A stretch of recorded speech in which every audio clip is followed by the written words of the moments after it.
গরিব কৃষক রমেশ ঘোষ তার প্রিয় বকরিটাকে নিয়ে সে বাড়ির উঠানে বসে যত্ন নিচ্ছে। এদিকে সালাম সাহেব তার নির্বাচনী প্রচারণার কাজে রমেশের বাড়িতে আসে। সালাম মিয়ার সাথে তার সহকারীও আছে। রমেশ সালাম মিয়াকে দেখে দাঁড়িয়ে যায়। সালাম মিয়া তখন রমেশকে বলে, কি খবর রমেশ, কেমন আছো? এবার কিন্তু ভোটটা আমাদের দলের মার্কাতেই দিতেই হবে।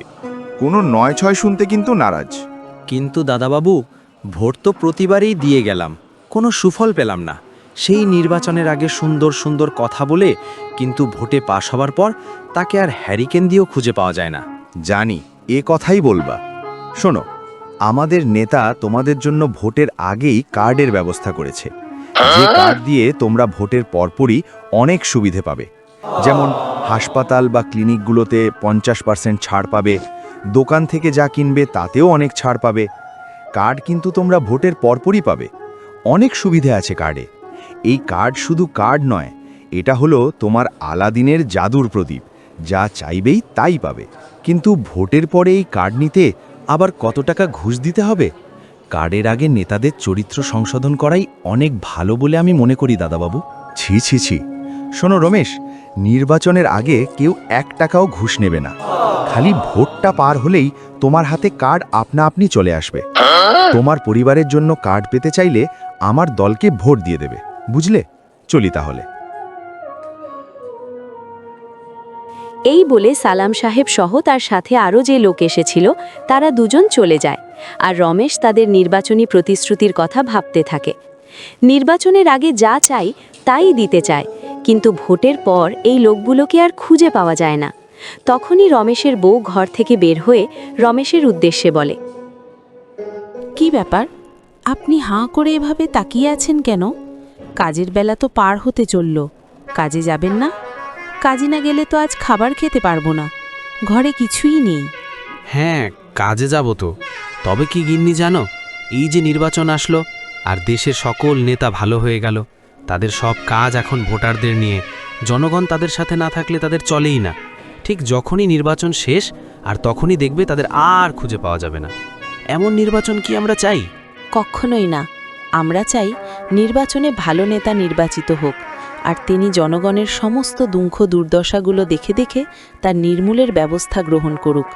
শোনেন, আমি আপনাকে বলছি, ভোট একটা আমানত, আর এই আমানত সামান্য কিছু মিথ্যা প্রলোভনে যেন খিয়ানত না হয়।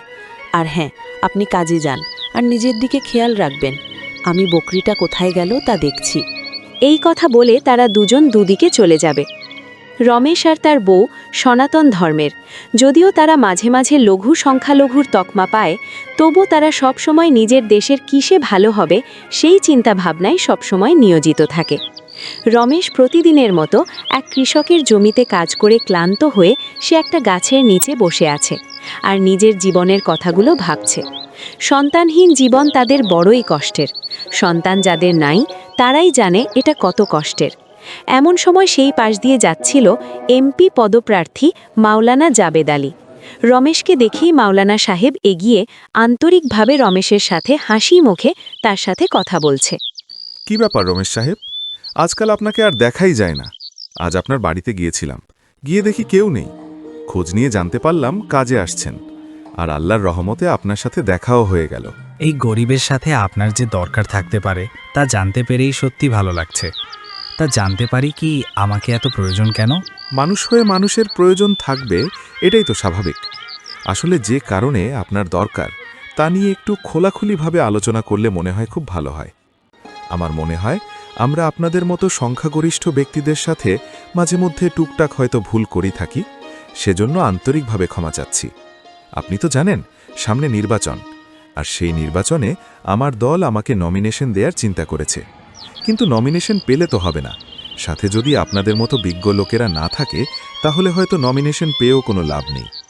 আমরা এমন একটি সুন্দর দেশ করতে চাই যেখানে সবাই মিলেমিশে থাকব, আর আমরা সবাই মিলে দেশটা ভালোভাবে গড়ব। কিন্তু নির্বাচনের আগে সবাই এমন কথা বলে মাওলানা সাহেব। নির্বাচনের পরে দেখা যাবে মিথ্যা অজুহাত দিয়ে আমাদের মতো সংখ্যাগরিষ্ঠ লোকদেরকে পিটিয়ে মারতেও তারা দ্বিধাবোধ করে না।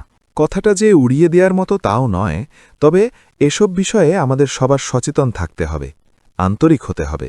এদেশ আমাদের সবার, সবার আগে আমাদের একটাই পরিচয়, আমরা সবাই বাংলাদেশী। অতঃপর ধর্ম। কিন্তু ধর্মের দোহাই দিয়ে যে কোনো ধরনের অন্যায় সত্যি তা লজ্জাজনক।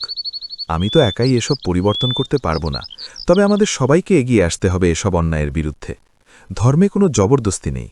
আসলে সত্যি বলতে কি, সাধারণ মানুষেরা ধর্ম না বুঝেই তা কঠিনভাবে প্রয়োগ করার চেষ্টা করে। আপনি একদম ঠিক কথা বলেছেন।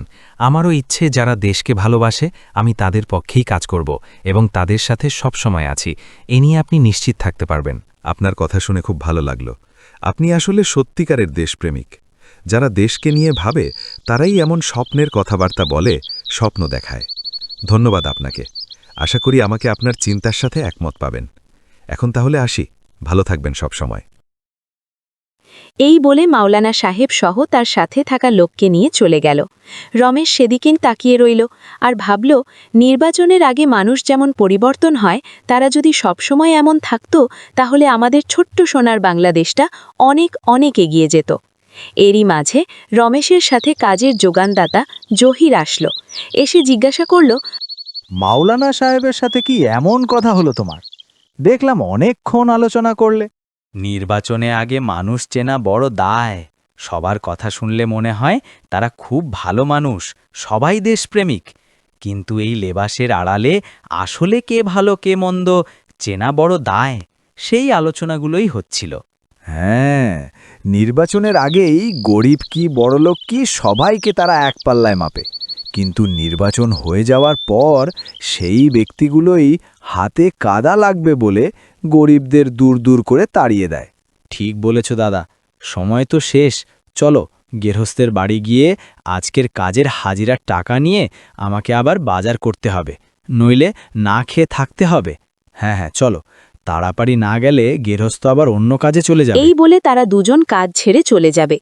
রমেশ আর জহির তারা খুব দ্রুত হাঁটছে।